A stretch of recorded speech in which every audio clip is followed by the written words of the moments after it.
ଜଗନ୍ନାଥ। ଆଜି ଅକ୍ଟୋବର ମାସ 6 ତାରିଖ କୁମାର ପୂର୍ଣ୍ଣମୀ ଓ ଗଜଲକ୍ଷ୍ମୀ ପୂଜା।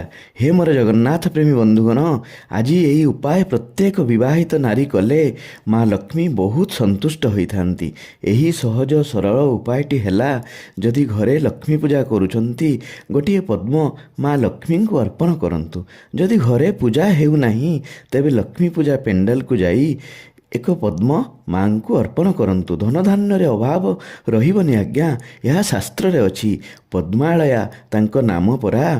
ଆଜି କୁମାରୀମାନେ ହାତରେ ଏକ ମୁଠା ଅରୁଆ ଚାଉଳ ଧରି ସନ୍ଧ୍ୟା ପରେ ଛାତ ଉପରକୁ ଯାଇ ଚନ୍ଦ୍ରଙ୍କୁ ଚାହିଁ ଓଂ ଓଂ ମହାପଦ୍ମ ବ୍ରହ୍ମ, ଆଉ ଥରେ କହୁଛି, ଓଂ ଓଂ ମହାପଦ୍ମ ବ୍ରହ୍ମ 7 ଥର ଏହି ମନ୍ତ୍ରକୁ ଉଚ୍ଚାରଣ କରି ଚାଉଳଟିକୁ ମୁଣ୍ଡରେ ମାରି ଚନ୍ଦ୍ରଙ୍କ ଆଡ଼କୁ ଚାଉଳ ଫିଙ୍ଗି ଦିଅନ୍ତୁ।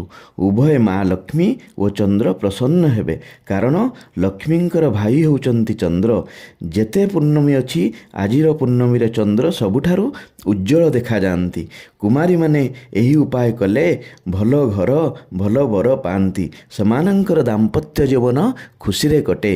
ଏମିତି ନୂତନ ନୂତନ ତଥ୍ୟ ଜାଣିବା ପାଇଁ ଚ୍ୟାନେଲଟିକୁ ସବସ୍କ୍ରାଇବ୍ କରନ୍ତୁ। ଜୟ ଶ୍ରୀ ଲକ୍ଷ୍ମୀ ଜଗନ୍ନାଥ, ଜୟ ଶ୍ରୀ ଲକ୍ଷ୍ମୀ ଜଗନ୍ନାଥ, ଜୟ ଶ୍ରୀ ଲକ୍ଷ୍ମୀ ଜଗନ୍ନାଥ।